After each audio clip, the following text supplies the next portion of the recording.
বর্তমানে অন্তর্বর্তীকালীন সরকারকে আমার কাছে মনে হয় ওই যে আমরা ছোটবেলায় পড়েছিলাম না সিন্দাবাদের ভূত, আমার এই সরকারকে সিন্দাবাদের ভূত বলে মনে হয়।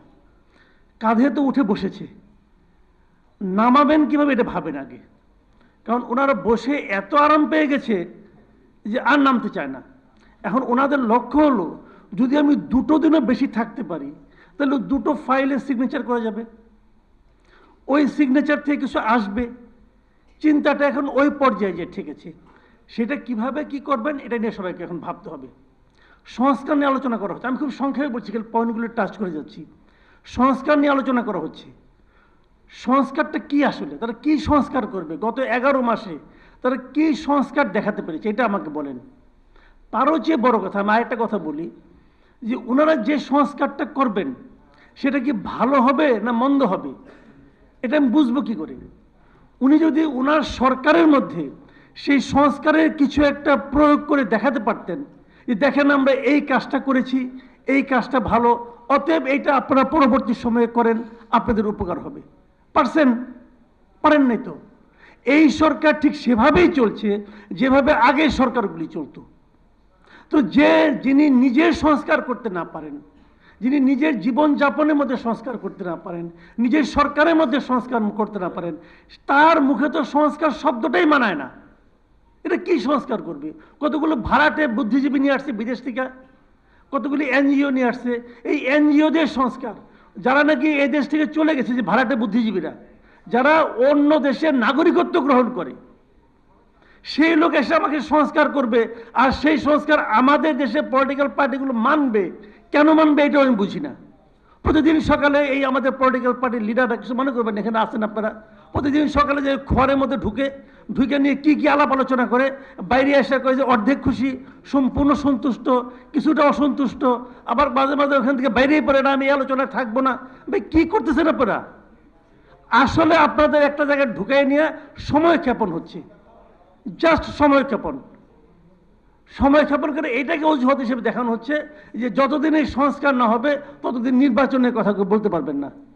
ভাই আপনি গণতন্ত্রের কথা বলেন, গণতন্ত্রের অনেকগুলি পথ আছে, আপনি অনেকভাবে গণতন্ত্র করতে পারেন, কিন্তু আপনি যে পথেই যান না কেন গণতন্ত্রের প্রথম পদক্ষেপ হচ্ছে নির্বাচন।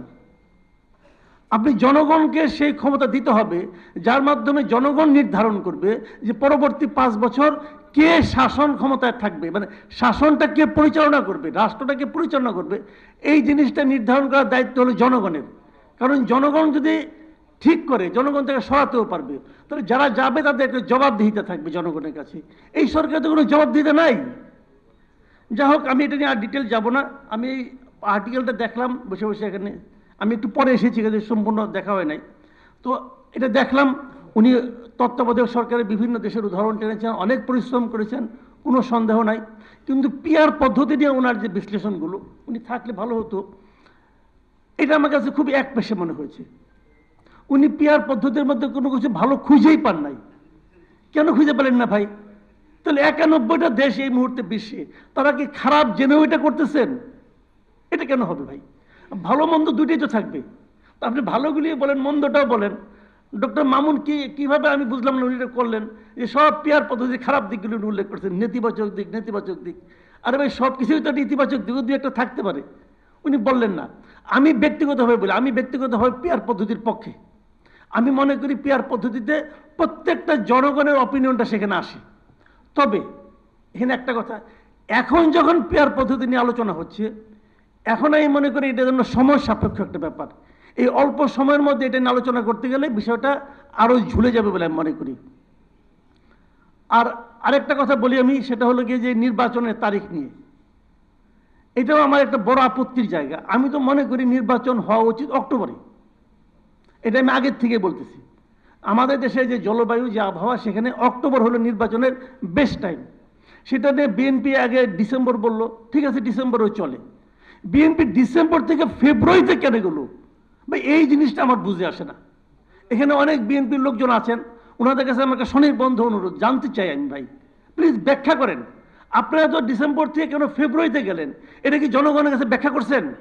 করা উচিত ছিল না আপনাদের?